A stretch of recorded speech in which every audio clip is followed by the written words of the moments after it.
అందరికీ praise lord. ఈరోజు మీకు ఒకటి తెలియజేయాలని ఆశపడుచున్నాము. ఇలాగ ప్రయాణం చేస్తుండగా ఒక చెట్టు కనబడింది.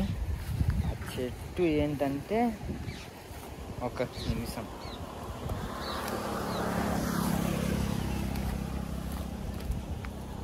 అన్నట్లా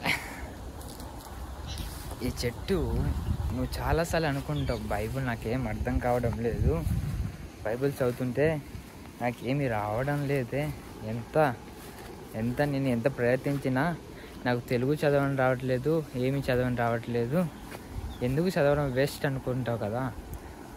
ఒక సామెత అంటారు కదా అందరూ, తినక వేపాకు తీయగా ఉంటుందని. ఇదిగో ఆ వేపాకు ఇదే. నువ్వు ఎంత చదువు రావట్లేదు అని భయపడుతున్నావో, ఎంత అయితే ఆ చదివిన అర్థం కావట్లేదని దిగులు పడుతున్నావో, ఎంత చదివిన వేస్ట్, అర్థం కానిది ఎంత చదువుతామని నువ్వు పక్కకు తోసేయకుండా ఈ వేపాకులుగా తిను నువ్వు బైబుల్ని నమ్ములుతూ ఉన్న ఎడల అది నీకు చూసారా ఎలాగవుతున్నాయి, ఈజీగా ఫలం ఇచ్చే వాటిగా మార్చబోతున్నాడు. ఇవి కూడా నిన్ను చదువు అని చెబుతున్నాయి. ఇవి కూడా చూసావా, గాలి వచ్చిన విధానముగానే ఆగకుండా వస్తుంది. చూసారా గాలి, ఆ విధానముగానే బైబిల్ ఉన్న ప్రతి మాట కూడా, బైబిల్ ఉన్న ప్రతి ఆలోచన కూడా, దేవుడు నీ పైన ఉన్న తలంపు కూడా, దేవుడికి నీ పైన ఆశ ప్రతి ఒక్కటి కూడా నువ్వు ఎరగగలవు కదా.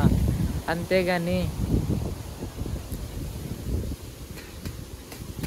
చేదుగా ఉంది కదా అని నమ్మడం మానేస్తే ఏమవుతుంది, లోపల ఉన్న ప్రతి ఒక్క జెమ్స్ ఉంటాయి కదా, అన్నీ కూడా క్రిములన్నీ కూడా ఉండిపోతే ఇంకా ఎక్కువ అవుతాయి. కానీ ఇవి తింటే మనలో ఉన్న విటమిన్స్ అని చాలా పెరుగుతాయి కదా.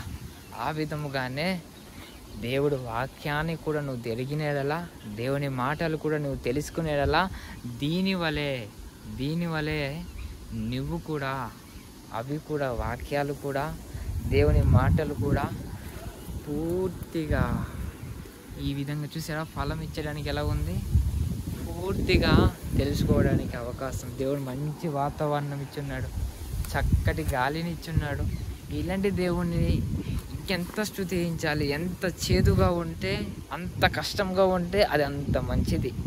ఎంత నీకు భారంగా ఉన్నదో నీ పరిస్థితి కానీ, ఎంత దిగులుగా ఉన్నదో నీ పరిస్థితి కానీ, ఎంత చింతతో ఉన్నది మునిగిపోయిందో కానీ, ఏమి చేసినా తీరని కష్టంతో నిండిపోయి ఉండవచ్చు, కానీ నిన్ను ఎలాగ మార్చగలడు తెలుసా, జీవనదిని నీకు ప్రవహింపజేసేటట్టు మార్చగలడు.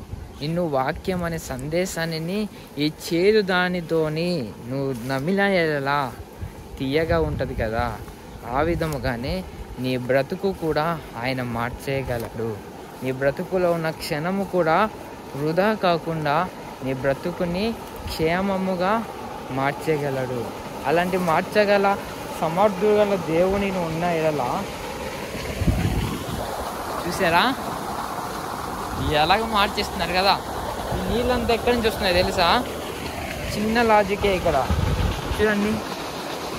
ఈ నీళ్ళే మళ్ళీ అక్కడికి వెళ్తుంది. మోటార్ ఉంది కదా ఇక్కడ, ఈ మోటార్ ద్వారా వస్తుంది కదా. అలాగే నీ బ్రతుకు కూడా బైబుల్ అనే మోటార్. బైబుల్ నుంచి ప్రతి మాట కూడా నీ దగ్గర రాబోతుంది. వాక్యం నుంచి నీ మాటలు రాబోతున్నాయి. దేవుడు వాక్యం ద్వారా నీతో మాటలని ఆశపడుతున్నారు. ఆ వచ్చిన నీళ్ళు ఎక్కడ వెళ్తాయి అంటే ఈ మొక్కల్లో ఉన్నాయి కదా, ప్రతి మొక్క కింద నీళ్ళు ఉండడానికి అవకాశం. ఆ నీళ్ళు ఉంటే ప్రతి మొక్కకి పడుతుంది. ఇక్కడ వచ్చిన నీళ్ళు ఈ సరౌండింగ్ మొత్తానికి వెళ్తుంది కదా. ఆ నీళ్ళే నువ్వే అనుకుంటే, ఆ నీళ్ళే దేవుడు వాక్యమే అనుకుంటే, ఆ ఇచ్చేది నువ్వే. ఎన్ని మొక్కలకి, ఎంతమందికి ఆధారం, ఎంతమందికి నమ్మకాన్ని ఇస్తుంది, ఎంతమందికి దేవుడి మీద ఆ విశ్వాసాన్ని ఇస్తుంది. ఎంతమంది, ప్రతి మొక్కకి నీళ్ళు అవసరం. ఆ విధంగానే ప్రతి ఒక్కరికి కూడా వాక్యం అనేది అవసరము. ఆ వాక్యం నీ ద్వారా వెళ్ళాలి అని దేవుడు ఆశపడుతున్నాడు. కాబట్టి నిన్ను నిత్యము వెలిగేటట్టు నిన్ను చేయడానికే నిన్ను గాయపరుస్తున్నాడు, నిన్ను బాధ పెడుతున్నాడు. నిన్ను ఎంత వేదన ఉన్నా ఆయనకి మౌనంగా ఉన్నట్టు ఆయన ఉన్నాడు అనుకుంటున్నావు, కానీ ఆయన లేడు మౌనంగా. నీ బాధను చూసి ఆయన బాధపడుతున్నాడు. నీలో ఉన్న ఆవేదన చూసి ఎందుకు బాధపడుతున్నావు అని ఆయన తెలియజేస్తున్నాడు. మరి ఎంతగా నిన్ను ప్రేమించిన వానికి నువ్వు ఏమి చేయాలి? ప్రార్థన చేయాలి, విశ్వాసం కలిగి ఉండాలి. ఒక చిన్న ప్రార్థన చేసుకుందాం. మౌనతుడా, సర్వాధికారి అయిన దేవా, నీకే వందనాలైనా. నీ కుమారుడు కుమార్తె ప్రభా ఎంత రోజులు బాధపడుతున్నాయినా, ఏ విధంగా అయితే నీళ్ళు ప్రతి ఒక్క మొక్కకెళ్ళి ఉపయోగం వచ్చినట్టు వాడుతున్నావో, నీ వాక్యము కూడా ఆ విధంగా వాడుటకు మాకు సహాయం చేయండి అయినా. ఇది ప్రభా గాలిని ఇస్తుంది నువ్వే ప్రభా. ఇది గాలి ద్వారా ప్రభా నిత్యముగా మాకు ప్రతి క్షణము కూడా మాకు ఉపయోగం వచ్చినట్టు వాడిన విధానమును బట్టి నీకు వందనాలైనా. అలాగే ఈ వాక్యాన్ని కూడా మాలో ప్రతి క్షణం కూడా మా హృదయంలో బలపరచుటకు సహాయం చేయండి. ఉపయోగం వచ్చేటకు మాకు సహాయం చేయండి అయినా. మేము భయపడుతుండగా, బలహీనులుగా ఉండగా, నిరాశతో ఉండగా నీ వాక్యం ద్వారా బలము పొంది నీ వాక్యం మమ్మల్ని బ్రతికించుచున్నది. నీ కట్టడల ద్వారా మేము బ్రతుకుతున్నాం నాయన. అవి లేకపోతే మాలో ఏమీ లేవు దేవా. ఇదో దేవా, ఈరోజు మేము ఈ ప్రేమను దగ్గర రావడానికి మాకు సహాయం చేయమని పరలోకమందు యేసునామములో అడిగి వచ్చినాం తండ్రి, ఆమేన్. అలాగే నువ్వు కూడా దేవుని విశ్వాసం కలిగి, దేవుని నమ్మిక కలిగి ఇక దిగులు పడకు, ఇంకా చింతపడకు. ఏ విధమైన